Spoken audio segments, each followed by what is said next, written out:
SABC News political reporter Natasha Phiri is at that summit. We cross to her live for more. Very good afternoon to you, Natasha. So the lights going out there, really bringing home the challenges that South Africa is facing. What else happened at that summit?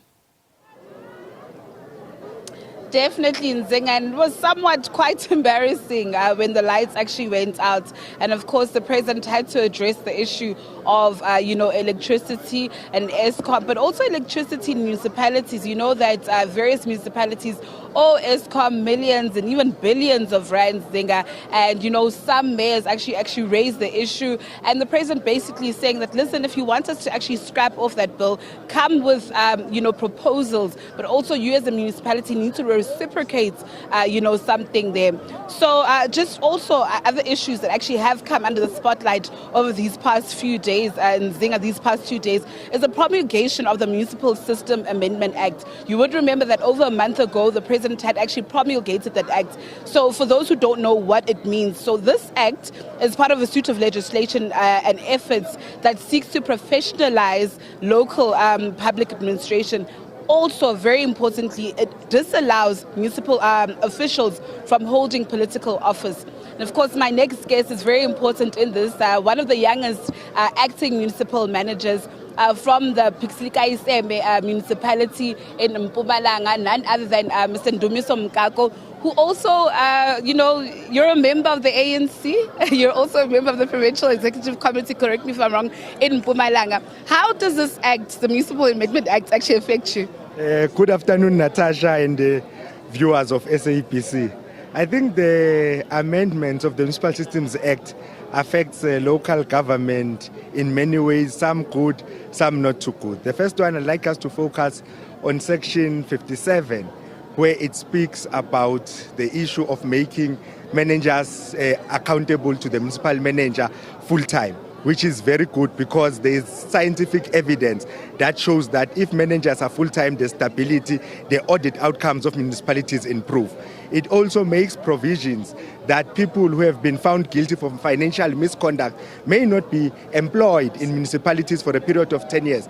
That solves the problem of finding a delinquent in municipal A moving to municipal B. There are other areas which I'm not really too convinced about the science of, which is the one that we're just speaking about now, the one which limits political rights of staff members. And my view is anchored on history and experience we have in the country. We have had municipal managers which were political office bearers. To mention one was Mr. Charles Makola, who was a district municipal manager in Kangala. And one of his achievements at the time, in 2007, I recall, they got an award for the most financially viable district in the country, Kangala District Municipality. We have had other accounting officers in other spheres of government who have been political office bearers. You will know Joel Nechitenze was the CEO of GCIS, and he did very well, set up a communication machinery which we are using today.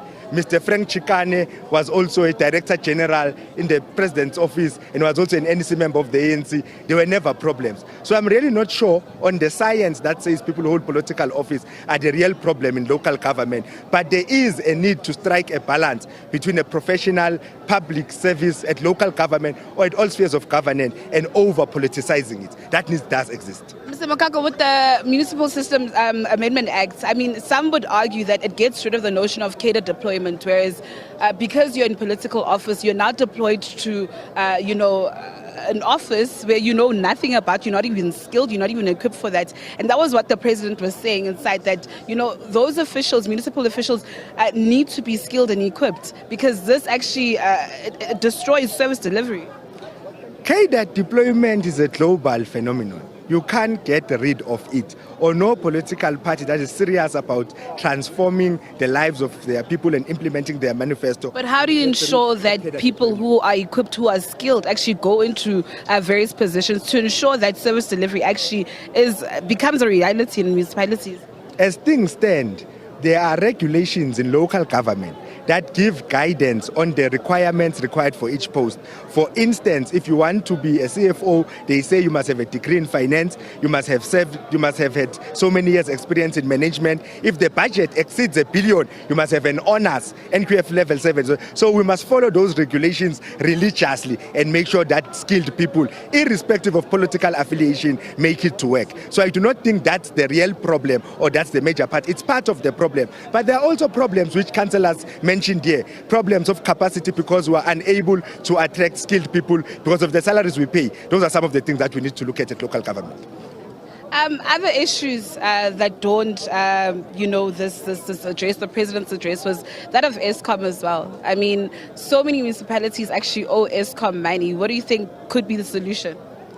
The issue of ESCOM is an ongoing debate, and I think maybe we must also put it that ESCOM also owes municipalities money. They owe Dr. Pixley more than 6 million, the municipality I run. So we need to engage in IGR, explore all the possibilities provided for in the constitution, because the reality is that there are many municipalities that will not be able to afford what they owe ESCOM. So I think we need to have that dialogue with, and I also support the view of some municipal managers and some executive mayors that maybe we should consider writing off some of the debt and resetting it, starting at zero, and looking at the business processes which municipalities use to supply electricity, which results in leakages from the bulk purchases which we buy and we're unable to account for at the end. In May, the presidential Ndumiso came to your province. You were there. Just any feedback, any form of feedback. Have you seen any form of change in Mpumalanga? Various people, raising the issue of water, of service delivery, of roads, the potholes in the area. Have you seen any form of change? Indeed, as municipalities, through our department COGTA, we are responding to the challenges raised in the presidential Ndumiso that was held in Carolina. The Department of COGTA requests regular updates or progress on the work we are doing to respond to the issues that were raised there. We submitted a recent one about 2 weeks ago at the end of the previous month, and we still continue to do that. So there is some change. It might not be happening at the speed at which we would love to see it happen, because some of the issues that were raised there were not budgeted for. Some were still going to cater in the upcoming adjustment budgets when February ends.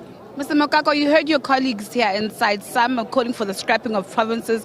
Some are calling for one public service. What are your views on that?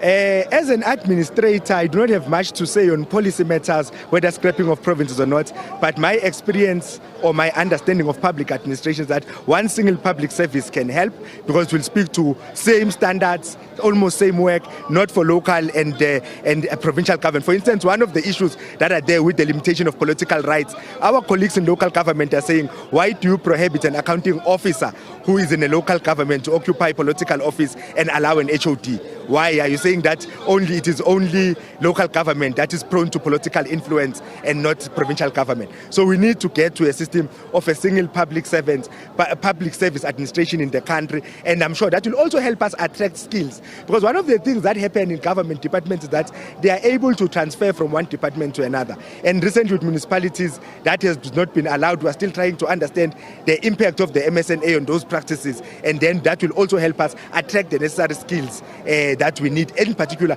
in rural municipalities like the one I run. An issue that was quite topical over the 2 days is the funding of local government. People are just calling for a total overhaul of, the funding of local government. What are your views on that? I fundamentally agree with changing the funding formula of equitable share. The truth of the matter is that the money that we are supposed to collect from residents we are not collecting because of the precarious economic conditions South Africa finds itself in. We are expected, our debt books are very high, and majority or some of those people in those debt books are indigents, people you are never going to recover from. So we do need to find a funding formula that will help us fund our unfunded mandates, because our mandate is broad and the resources that come to us are very limited. What do you say to people on social media, people who are at home watching you right now, saying that this summit is just another talk shop? I heard the minister saying that we must have more of these summits, that this is a benchmark to have more of these summits. But I mean, a person is just sitting at home saying that, listen, I don't have running water, I've got sewage all over my yard outside, this is not going to benefit me at all. I don't think South Africans are fundamentally opposed to a summit. but they are fundamentally opposed to non-implementation of resolutions of platforms of this nature. The platform is very, very, very, very valuable.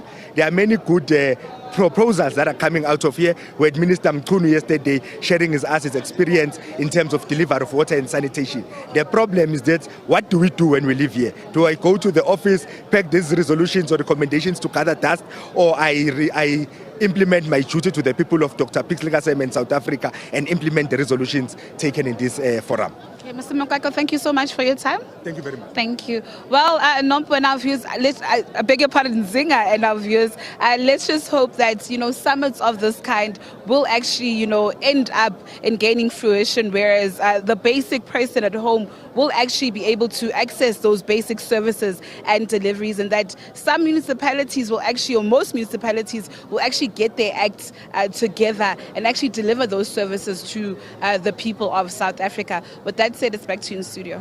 Natasha Phiri giving us an update there from that local government summit. Thanks so much for that.